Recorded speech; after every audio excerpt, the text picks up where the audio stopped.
శ్రీ గణేశాయ నమః శారదా గురుభ్యో నమః. ఈటీవీ లైఫ్ ఆధ్యాత్మిక ఛానల్ ప్రేక్షకులకు శుభోదయం. శ్రీరస్తు కార్యక్రమానికి శుభస్వాగతం. కార్యక్రమంలో భాగంగా శుభతిథి అంశంలో నేటి పంచాంగ వివరాలు చూద్దాం. ఆంగ్ల తేదీ 24వ తేదీ 11వ నెల 2024 సంవత్సరం ఆదివారం. స్వస్తి శ్రీ చాంద్రమాన శ్రీ క్రోధీనామ సంవత్సరం దక్షిణాయనం శరదృతు కార్తీక మాసం కృష్ణపక్షం నవమి తిథి రాత్రి 11:37 వరకు తదుపరి దశమి. పుబ్బా నక్షత్రం రాత్రి 12:20 వరకు తదుపరి ఉత్తరా నక్షత్రం. వైధృతి యోగం మధ్యాహ్నం 3:15 వరకు తదుపరి విష్కంభ యోగం. తైతుల కరణం ఉదయం 10:53 వరకు. ఇక నేటి వర్జ్యం ఉదయం 7:01 నుండి 8:45 వరకు. దుర్ముహూర్తం సాయంత్రం 4:08 నుండి 4:53 వరకు. అమృత ఘడియలు సాయంత్రం 5:24 నుండి 7:08 వరకు. నేటి రాహుకాలం సాయంత్రం 4:30 గంటల నుండి 6 గంటల వరకు. యమగండం మధ్యాహ్నం 12 గంటల నుండి 1:30 వరకు. నేటి తిథివార నక్షత్రాలను అనుసరించి చేయదగినటువంటి దేవతోపాసన గురించి మనం చూచినట్లయితే ఈనాడు కార్తీక మాసంలో వచ్చినటువంటి ఆదివారం. ఈ ఆదివారం నాడు ధాత్రి వృక్ష సమర్చన అంటే ఉసిరి చెట్టుకు పూజ చేయటం చాలా విశేషంగా శాస్త్రంలో చెప్పబడుతుంది. అసలు ఈ ఆమలక వృక్షం అంటే సమస్త విధాలైనటువంటి మాలిన్యాన్ని పోగొట్టినటువంటి ఆమలకం ఉసిరి చెట్టు. ఈ ఉసిరి చెట్టు ఎలా ఆవిర్భవించింది అంటే అమృత భాండాన్ని గరుత్మంతుడు తీసుకువెళ్ళేటటువంటి సమయంలో ఆ అమృతపు బిందువులు కొన్ని నేల మీద పడి ఆ అమృతపు బిందువుల నుండి ఆమలక వృక్షం ఆవిర్భవించింది. దీన్ని సాక్షాత్తు భూదేవతా స్వరూపంగా ధాత్రీ వృక్షం అని ప్రత్యేకంగా పిలుస్తారు. దీన్ని విష్ణు స్వరూపంగా కూడా మన వాళ్ళు సమర్చన చేస్తారు. అట్లాగే కొన్ని ప్రదేశాలలో దామోదరుడి స్వరూపంగా ఈ ఉసిరి చెట్టుని, మహాలక్ష్మి స్వరూపంగా తులసి చెట్టుని ఏర్పాటు చేసి అర్చన చేసి కళ్యాణం చేసేటటువంటి సంప్రదాయం కూడా కొన్ని ఉపాసనా గ్రంథాల్లో ముఖ్యంగా కార్తీక సంబంధమైనటువంటి కృత్యాల్లో చాలా విశేషంగా చెప్పబడుతుంది. ఈ కార్తీక మాసంలో ఉసిరి చెట్టు ఆరాధన, ఉసిరి వనంలో భోజనం, ఆ భోజనం కూడా అందరూ కలిసి సమిష్టిగా గనక చేసినట్లయితే పరిపూర్ణమైనటువంటి దేహారోగ్యం, సమస్త శుభాలను కూడా పొందుతారని శాస్త్రవచనం. అందుకే మనం ఈ కార్తీక మాసంలో కార్తీక వన సమారాధన, కార్తీక వన భోజనాలు అని మనం విశేషంగా చూస్తూ ఉంటాం. ఎందుకు అంటే ఈ శరదృతువులో ఆ వృక్షాలన్నిటికీ పరిపూర్ణమైనటువంటి ఔషధీ తత్వం వస్తుంది. ఆ చెట్లు ఆకులు ఆ పిందెలతో పుష్పాలతో చక్కగా ఆ శోభాయమానంగా ఉంటాయి. అటువంటి ఆ వనాలలో ఉండేటటువంటి ఆరోగ్యకరమైనటువంటి ఆ గాలి, ఆ విశేషమైనటువంటి ఆ ప్రభావం ఏదైతే ఉందో దాన్ని అందరూ పొందడం కోసం ముఖ్యంగా రాత్రి కాలం ఎక్కువగా ఉండేటటువంటి సమయం కనుక ఈ సమయంలో ఆకలి కూడా చాలా మందగించి ఉంటుంది. అటువంటి ఈ రోజుల్లో ఈ ఉసిరి వనానికి వెళ్ళటం, అక్కడ ఉన్నటువంటి గాలిని పీల్చడం, అక్కడ అందరూ కలిసి వంట చేసుకొని భోజనం చేయడం, ప్రకృతికి మరింతగా చేరువవ్వటం, అట్లాగే ఉసిరి పండుని భక్షించినా కూడా పరిపూర్ణమైన ఆరోగ్యం అని చెప్తారు. అటువంటి ఈ ఆదివారం నాడు ధాత్రి పూజ. సాధారణంగా ఆదివారం నాడు ఉసిరి తినడం చాలా నిషిద్ధం అని కూడా మనకి సంప్రదాయంలో చెప్తారు. కానీ కార్తీక మాసంలో ఆదివారం నాడు ఉసిరి చెట్టు పూజ, ఉసిరికాయ దానం, ఉసిరి దీపం అంటే ఉసిరి కాయ మీద కూడా దీపం వెలిగించి దాన్ని కూడా దానం చేస్తారు. ఇవన్నీ అత్యంత విశేషమైన ఫలవంతములు, లక్ష్మీప్రదమైనటువంటి కార్యములుగా చెప్పబడుతున్నాయి. అటువంటి ధాత్రీదేవి యొక్క దివ్యకృప అందరికీ ఉండాలని, కార్తీక దామోదరి యొక్క కరుణ అందరిపై నిండుగా ఉండాలని శ్రీమన్నారాయణ నామస్మరణ పురస్సరంగా స్వస్తి.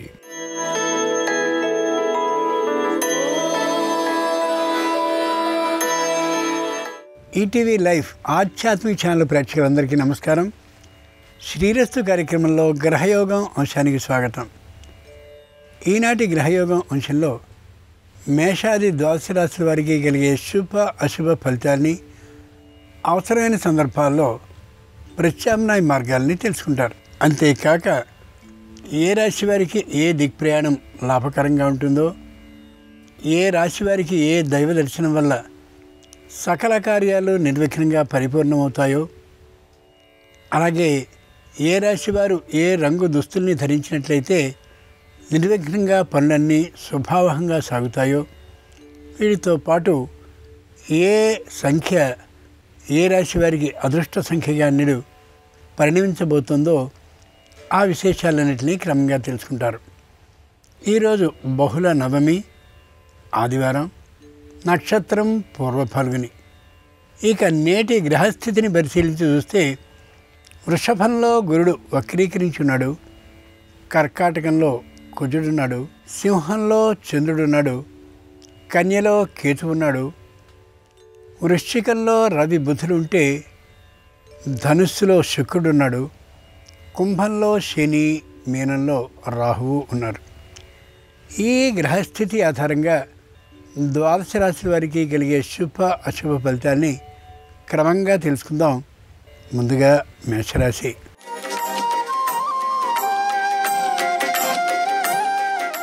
ఈరోజు మేషరాశి వారు ఏ పని చేసినప్పటికీ మంచి ఆలోచనతో మాత్రమే చేయాలి తప్ప ఇతరుల సూచనల్ని సలహాలని పాటించి మాత్రం చేయడం మంచిది కాదు.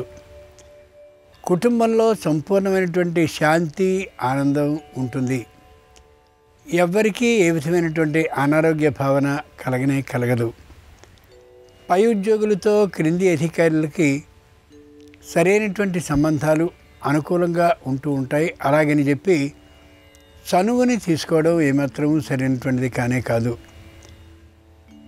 విద్యార్థులకి అనుకూలమైనటువంటి పరీక్షా ఫలితాలు వస్తాయి, కానీ మంచి కళాశాల ప్రవేశాలకి ఆ ఫలితాలు సరిపోకపోవచ్చు.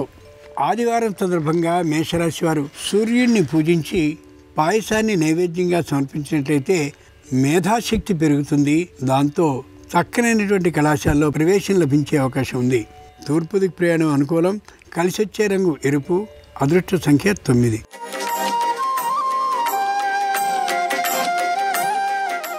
ఈరోజు వృషభ రాశి వారి ఫలితాల్ని పరిశీలించి చూస్తే ప్రతి పని వేగవంతంగా పూర్తి చేయాలి అనుకుంటారు, కానీ అంతలోనే ఏదో చిన్నదైనటువంటి ఆలోచన కలిగి ఆ పనిని మాని మరొక పని కోసం ప్రయత్నాన్ని చేస్తారు. ఉద్యోగస్తులకి పై అధికారులతో అనుకూలమైనటువంటి సంబంధాలు ఉంటాయి, కానీ అనుక్షణం మానసికమైనటువంటి భయం ఉంటుంది. దాన్ని విడనాడడం మంచిది. నిరుద్యోగులకి, విద్యార్థులకి తగినటువంటి అవకాశాలు ఏమాత్రం ఉండకపోవచ్చు. వివాహాది శుభ కార్యక్రమాలు చేయబడ్డటువంటి ప్రయత్నాలకి అనుగుణంగా సిద్ధిస్తాయి అనిపించినా సిద్ధించే అవకాశం చాలా తక్కువ. వ్యావసాయికమైనటువంటి ఆదాయం కోసం చేసిన కృషి మొత్తం వ్యర్థమైనట్లుగానే అనిపిస్తూ ఉంటుంది. ఆదివారం సందర్భంగా వృషభ రాశి వారు గాయత్రీదేవిని పూజించి వడపప్పుని నైవేద్యంగా సమర్పించినట్లయితే జ్ఞాపక శక్తి బాగా పెరిగే అవకాశం ఉంది. తద్వారా ఏ విధమైనటువంటి ఇబ్బందులు లేకుండా వ్యాపారం సుఖకరంగా సాగుతుంది. ఉత్తర దిక్కు ప్రయాణం అనుకూలం. కలిసొచ్చే రంగు తెలుపు. అదృష్ట సంఖ్య 7.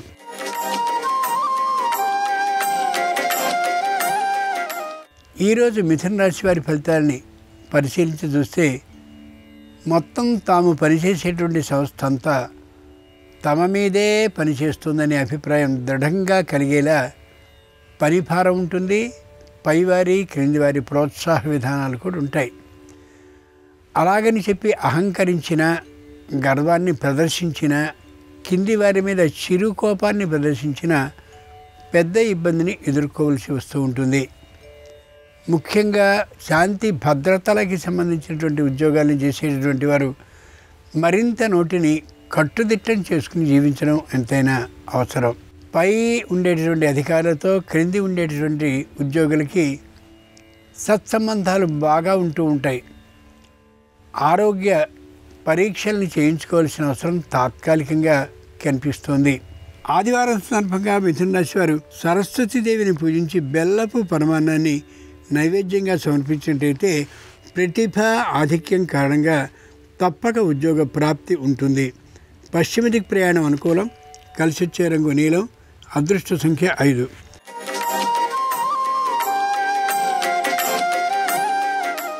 ఈరోజు కర్కాటక రాశి వారి ఫలితాలని పరిశీలించి చూస్తే మానసికంగా దృఢంగా ఉంటారు. శారీరకంగా మాత్రం తాత్కాలికమైనటువంటి అనారోగ్య భావంతో ఉంటారు. చిన్నగా తల తిరగడం, తూరుడు వస్తూ ఉండడం మొదలైనటువంటి శారీరకమైన అనారోగ్యాలు వస్తాయి. వాటిని వెంటనే పెద్ద వైద్యం దగ్గర చూపించుకోవడం అత్యవసరం. ముఖ్యంగా ఇంటికి సంబంధించినటువంటి సుందరీకరణ కోసం, అదే తీరుగా వస్త్ర ఆభరణాల కోసం హెచ్చు మొత్తంలో సొమ్ముని ఖర్చు చేసేటువంటి అవకాశం గోచరిస్తోంది. ఏవైనప్పటికీ ఆ ఖర్చు చేసేటువంటి పద్ధతిని నియంత్రించుకోవడం అవసరం. ముందు నాటికి గట్టి ఖర్చు ఒకటి రాబోతోంది కాబట్టి. ఆదివారం సందర్భంగా కర్కాటక రాశి వారు లలితా పరాభట్టారికిని పూజించి పులిహోరని నైవేద్యంగా సమర్పించినట్లయితే సర్వ సమస్యలు పరిష్కరింపబడే అవకాశం ఉంటుంది. ఉత్తర దిక్ ప్రయాణం అనుకూలం. కలిసి వచ్చే రంగు పసుపు. అదృష్ట సంఖ్య 3.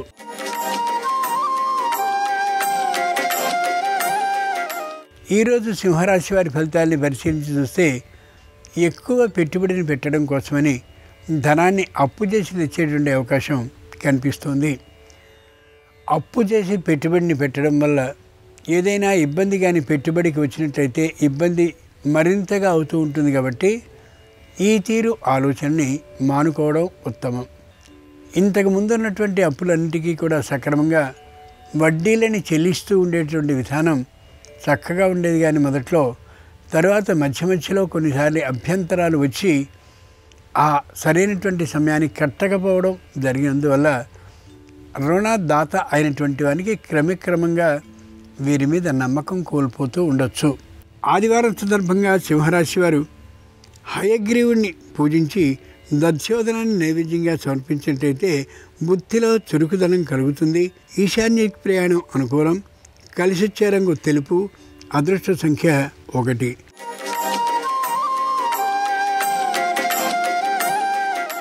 ఈరోజు కన్యారాశి వారి ఫలితాలని పరిశీలించి చూస్తే ఉద్యోగంలో పై స్థాయి ఉద్యోగాన్ని పొందాలనే అభిప్రాయంతో అనుకున్నటువంటి పోటీ పరీక్షలన్నిటికీ కూడా సిద్ధపడతారు. కానీ పెద్దగా ఫలితం వచ్చే అవకాశం తక్కువ అనే విషయం ముందు నాటికి తెలిసే అవకాశం ఉంటుంది. తాత్కాలికంగా ఏదైనా వ్యాపారాన్ని కానీ ప్రారంభించినట్లయితే సంపూర్ణమైనటువంటి లాభం కలిగే అవకాశం గోచరిస్తోంది. వ్యాపారం అనగానే ఇది ప్రత్యేకమైనటువంటి కొత్త విభాగం కాబట్టి దాంట్లో అనుభవం కలిగినటువంటి వారు, మీకు చుట్టాలు అయినటువంటి వారు ఎవరుంటారో వారితో కలిసి వ్యాపారాన్ని చేయడం అతి ముఖ్యంగా ఆనందదాయకంగా ఉండొచ్చు. ఆదివారం సందర్భంగా కన్యారాశి వారు కుమారస్వామిని పూజించి పటిక బెల్లాన్ని నైవేద్యంగా సమర్పించినట్లయితే సంతాన లాభం అవుతుంది. ఆగ్నేయ ప్రయాణం అనుకూలం. కలిసి వచ్చే రంగు నలుపు. అదృష్ట సంఖ్య 2.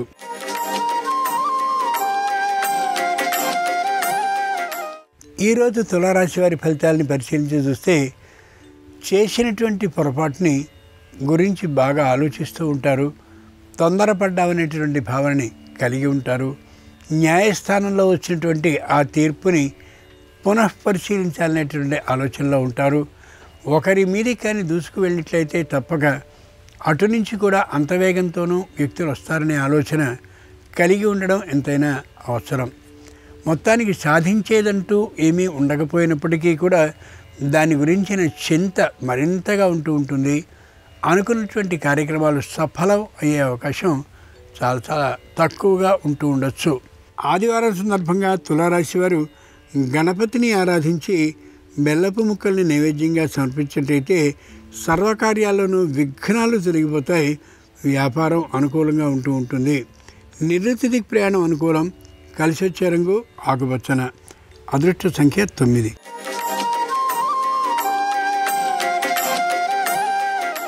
ఈరోజు వృశ్చిక రాశి వారి ఫలితాలని పరిశీలించి చూస్తే సంపూర్ణంగా వ్యాపారం మీద మాత్రమే దృష్టి కేంద్రీకరించి ఉంటారు.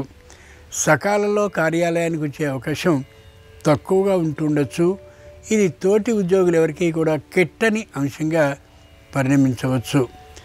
ముఖ్యంగా దూరభార ప్రయాణాలని చేయాల్సి వచ్చినప్పుడు 1-2 మార్లు ఆలోచించుకుని ధైర్యంగా నేను రాలేను అనే యథార్థాన్ని మొగమాటం లేకుండా చెప్పడం మంచిది తప్ప పై వారి మెచ్చుకోలు కోసం ప్రయాణించడం, మధ్యలో ఆగిపోవడం ఇదే అనుమానానికి తోవతీసేదిగా కావచ్చు. మొత్తానికి ఏమైనప్పటికీ కూడా ఈ రాశివారు ఈ వారంలో జాగ్రత్తని పాటించడం ఎంతైనా అవసరం. ఆదివారం సందర్భంగా వృశ్చిక రాశి వారు పద్మావతి దేవిని పూజించి ద్రాక్ష పండ్లను నైవేద్యంగా సమర్పించినట్లయితే ఆకస్మిక ధన ప్రాప్తికి అవకాశం ఉంటుంది. వాయవ్య దిక్ ప్రయాణం అనుకూలం. కలిసి వచ్చే రంగు ఎరుపు. అదృష్ట సంఖ్య 6.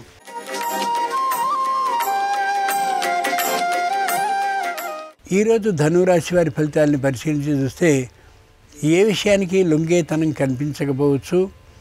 నిటారుగా నిలబడ్డటువంటి స్తంభంలానే ఉంటారు తప్ప గుమ్మం లోపలికి వెళుతూ గదిలోనికి ప్రవేశించాలి అంటే ఏమాత్రము అది సాధ్యం కానట్లుగా అంత నిటారుగా నిక్కచ్చిగా ఉండడం ఏమాత్రము సరికానే కాదు. పై అధికారులతో క్రింది అధికారులతో వాగ్ వివాదాలు ఏర్పడే అవకాశం గోచరిస్తోంది. అంతేకాక మాట్లాడిన ప్రతి మాట కూడా అందరి మీదలోనూ కూడా స్పష్టంగా ఆమోదింపబడుతుంది. కాబట్టి జాగ్రత్తగా ఉండడం అత్యవసరం ఈ రాశివారు ఈ రోజున. ఆదివారం సందర్భంగా ధనురాశివారు లక్ష్మీదేవిని పూజించి అరటి పండ్లను నైవేద్యంగా సమర్పించేటైతే పాత బకాయిలన్నీ వసూలయ్యే అవకాశం ఉంటుంది. ఏ విధమైన ఇబ్బంది లేకుండా వ్యాపారం సుఖంగా నడుస్తుంది. ఉత్తర దిక్ ప్రయాణం అనుకూలం. కలిసి వచ్చే రంగు తెలుపు. అదృష్ట సంఖ్య 8.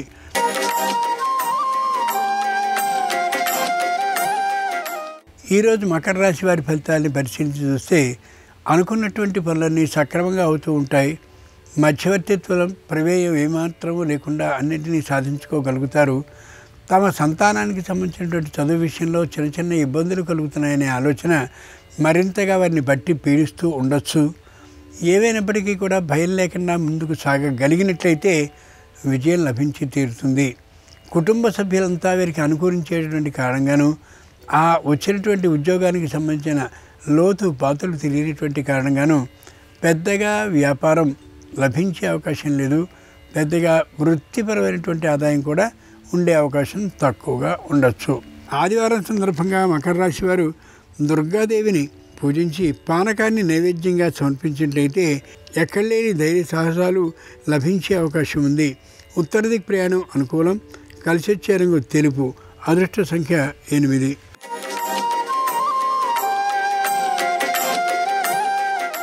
ఈరోజు కుంభరాశి వారి ఫలితాలని పరిశీలించి చూస్తే ప్రతి విషయాన్ని బహిరంగపరచడానికి ఏమాత్రం ఇష్టపడనే పడరు. కుటుంబంలో ఎవరి విషయంలోనూ కూడా వ్యతిరేకతా భావం లేనటువంటి కారణంగా ధైర్యంగా ఆనందంగా ఉండగలుగుతారు. భార్యాపుత్రుల సహకారం ఉండేటువంటి కారణంగా ఉత్సాహంగా కూడా ఉండగలుగుతారు. తలమీది దాకా వచ్చినటువంటి ఇబ్బంది కలిగించే సమస్య మెల్లగా ఒక్కసారి తొలగిపోయేటటువంటి కారణంగా ఆనందంగా కూడా గడపగలుగుతారు.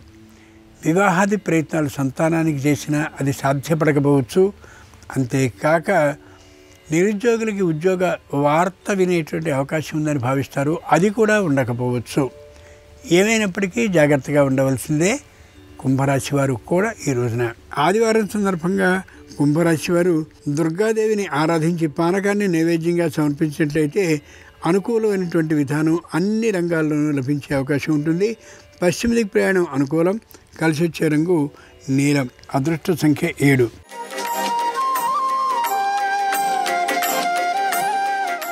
ఈరోజు మీనరాశి వారి ఫలితాలని పరిశీలించి చూస్తే ప్రతి విషయంలోనూ కూడా చాంచల్యం గోచరిస్తూ ఉంటుంది. ఒక అరగంట క్రితం తీసుకున్నటువంటి నిర్ణయం మరొక అరగంటకి ఆ నిర్ణయం కాదు రద్దుపరిచాము అనడం కంటే మరొక చోట పెట్టుబడి పెట్టేటువంటి ఆలోచన కలగచ్చు. ఆ కారణంగా స్థిరమైనటువంటి నమ్మకం వచ్చినప్పుడు మాత్రమే పెట్టుబడిని పెట్టాలనే మాటని అనుక్షణం గుర్తు చేసుకుంటూ ఉండాల్సిందే. ఇంట్లో ఉండేటువంటి సమస్యలు ఏవైనా ఉండొచ్చు. ఆ సమస్యల పరిష్కారం కోసం కానీ కృషి చేస్తూ ఉన్నట్లయితే తప్పక ఫలించే అవకాశం బలంగా గోచరిస్తోంది. ఆదివారం సందర్భంగా మీనరాశి వారు శంకరుణ్ణి పూజించి కొబ్బరికాయల్ని నైవేద్యంగా సమర్పించినట్లయితే న్యాయస్థానంలో విజయం లభిస్తుంది. తూర్పు దిక్ ప్రయాణం అనుకూలం. కలిసి వచ్చే రంగు ఎరుపు. అదృష్ట సంఖ్య 5. ఇది ఈనాడు ద్వాదశ రాశుల వారికి కలిగే శుభాశుభ ఫలితాలు. ఈరోజు ఆదివారం అయినటువంటి సందర్భంగా ప్రత్యక్ష భగవానుడైనటువంటి సూర్యుని ఆశీస్సులు సర్వరాశుల వారికి సంపూర్ణంగా కలగాలని హృదయపూర్వకంగా ప్రార్థిస్తూ స్వస్తి. నమస్కారం. ఈరోజు కార్తీక ఆదివారం. ఈ సందర్భంగా సూర్య సంబంధమైనటువంటి ఎలాంటి పరిహారాలు పాటిస్తే సకల శుభాలను సిద్ధింపజేసుకోవచ్చు. అలాగే కార్తీక మాసంలో రావి చెట్టు ఆకుకు సంబంధించి ఎలాంటి పరిహారాలు పాటిస్తే అన్ని సమస్యల నుంచి సులభంగా బయటపడవచ్చు. నేటి పరిహారాలు పరిష్కారాలు అనే అంశంలో పరిశీలిద్దాం. ప్రధానంగా కార్తీక మాసంలో వచ్చే ఆదివారం సందర్భంగా మీ గృహంలో పూజా మందిరంలో ఒక తమలపాకు మీద తడి గంధంతో గుండ్రంగా ఒక రూపును గీసి దాన్ని సూర్యస్వరూపంగా భావించుకుంటూ అక్షింతలతో పుష్పాలతో పూజ చేస్తూ ఓం సూర్యనారాయణ పరబ్రహ్మణే నమః అనే మంత్రాన్ని 12 సార్లు చదివి బెల్లం ముక్క నైవేద్యంగా సమర్పించాలి. ఇలా చేస్తే కార్తీక మాసంలో వచ్చే ఆదివారం సందర్భంగా సూర్యుడి అనుగ్రహం కలిగి రవిగ్రహ దోషాలన్నీ తొలగింపజేసుకోవచ్చు. అలాగే కార్తీక మాసంలో రావి చెట్టు ఆకుకు సంబంధించినటువంటి పరిహారాలు విశేషమైన శుభ ఫలితాలను కలిగింపజేస్తాయి.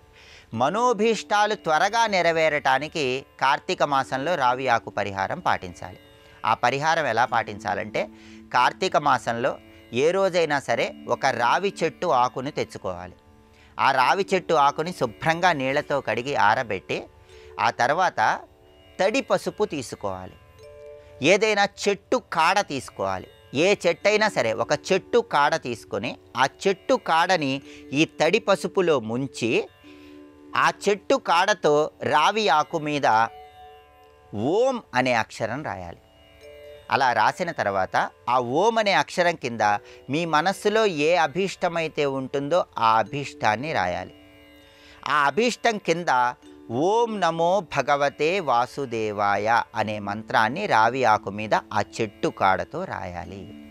అలా రాసిన తర్వాత ఈ రావి చెట్టు ఆకును ఒక రోజంతా పూజా మందిరంలో ఉంచి ఆ తర్వాత ఎవరూ తొక్కని చోట చెట్టు మొదట్లో వేయాలి లేదా పారే నీళ్ళల్లో విడిచిపెట్టాలి. ఇలా చేస్తే అతి త్వరలోనే మనస్సులో ఉన్న అభీష్టాలు నెరవేరటానికి అవకాశం ఉంటుందని పరిహార శాస్త్రంలో చెప్పారు. కాబట్టి ఏ చెట్టు కాడైనా సరే తీసుకొని దాన్ని తడి పసుపులో ముంచి ఆ కాడతో రావి ఆకు మీద ముందుగా ఓం అని రాయాలి, దాని కింద మీ అభీష్టం రాయాలి, దాని కింద ఓం నమో భగవతే వాసుదేవాయ అని రాసి ఆ ఆకును పూజా మందిరంలో ఒకరోజు ఉంచి ఎక్కడైనా పారే నీళ్ళల్లో లేదా చెట్టు మొదట్లో వేస్తే మనస్సులో ఉన్న అభీష్టాలు త్వరగా నెరవేర్చుకోవచ్చు.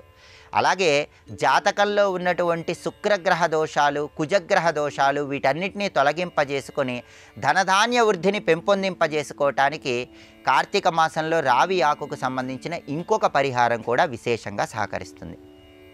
కార్తీక మాసంలో లేత రావి చెట్టు ఆకును తెచ్చుకోవాలి. అంటే రావి చెట్టు ఆకుల్లో కొన్ని ఆకులు ఎరుపు రంగులో ఉంటాయి, వాటిని లేత రావి ఆకులు అంటారు. అలాంటి లేత రావి చెట్టు ఆకు ఒకటి గృహానికి తెచ్చుకొని శుభ్రంగా నీళ్ళతో కడిగి ఆరబెట్టి ఆ తర్వాత తడి గంధం తీసుకొని ఆ తడి గంధంతో ఓం అనే అక్షరం రావి ఆకు మీద రాయాలి. అలా రాసిన తర్వాత ఆ తడి గంధంతో 69 అనే సంఖ్యను రావి ఆకు మీద రాయాలి. ఈ 69కు ఉన్నటువంటి ప్రత్యేకత ఏంటంటే 6 అనే అంకె శుక్రుడికి సంబంధించింది, 9 అనే అంకె కుజుడికి సంబంధించింది. కాబట్టి 69 అనే సంఖ్యలో శుక్ర కుజుల బలం ఉంది. జాతకంలో శుక్ర కుజుల బలం ఉంటే విశేషమైన రాజయోగం కలుగుతుంది, ధనలాభం కలుగుతుంది. కాబట్టి రావి ఆకు మీద తడిగంధంతో ఓం అనే అక్షరం రాసి ఆ తర్వాత 69 అనే సంఖ్యను రాసి ఆ తర్వాత ఒక పళ్ళెం తీసుకొని పళ్ళెంలో నీళ్లు పోసి ఆ పళ్ళెంలో ఓం 69 అనే సంఖ్య రాసిన రావి ఆకు నుంచి పూజా మందిరంలో ఏర్పాటు చేసుకోవాలి. ఒక రోజంతా ఆ పళ్ళెం అలాగే ఉంచి ఆ తర్వాత మర్నాడు రావి చెట్టు దగ్గరకు వెళ్ళి పళ్ళెంలో ఉన్నటువంటి జలాన్ని ఆ రావి ఆకుతో పాటు రావి చెట్టు మొదట్లో పొయ్యాలి. ఇలా చేస్తే జాతకంలో ఉన్న శుక్రకుజుల బలం పెరుగుతుంది. దానివల్ల ఐశ్వర్య ప్రాప్తిని సిద్ధింపజేసుకోవచ్చని పరిహార శాస్త్రంలో చెప్పారు. అయితే ఈ పరిహారం పాటించేటప్పుడు రావి చెట్టు దగ్గరకు వెళ్ళినప్పుడు ముందుగా రావి చెట్టు దగ్గర శుభ్రం చేసి అక్కడ 7 ఎర్రటి మట్టి ప్రమిదలు ఉంచాలి. వాటిల్లో నువ్వుల నూనె పోసి దీపాలు వెలిగించాలి. అలా దీపాలు వెలిగించిన తర్వాత పళ్ళెంలో ఉన్న నీళ్లు 69 అనే సంఖ్య రాసిన రావి ఆకు ఇవన్నీ రావి చెట్టు మొదట్లో పోయాలి. అలా చేయటం ద్వారా శుక్రకుజుల బలాన్ని పెంపొందింపజేసుకొని అష్టైశ్వర్యాలు భోగభాగ్యాలను సిద్ధింపజేసుకోవచ్చు. కాబట్టి కార్తీక మాసంలో అత్యంత శక్తివంతమైనటువంటి ఈ రావి చెట్టు ఆకు పరిహారాలు పాటించండి. ఆర్థిక ఆరోగ్య కుటుంబ సమస్యల నుంచి సులభంగా బయటపడి సమస్త శుభాలను సిద్ధింపజేసుకోండి. రేపు కార్తీక మాసంలో వచ్చే సోమవారం. ఈ సందర్భంగా శివ సంబంధమైనటువంటి ఎలాంటి పరిహారాలు పాటిస్తే శివానుగ్రహానికి సులభంగా పాత్రలు కావచ్చో రేపటి పరిహారాలు పరిష్కారాలు అనే అంశంలో పరిశీలిద్దాం. నమస్కారం. ఈ కార్యక్రమాన్ని తిరిగి చూడాలనుకుంటే www.youtube.com/ETV Life Spiritual లో చూడవచ్చు.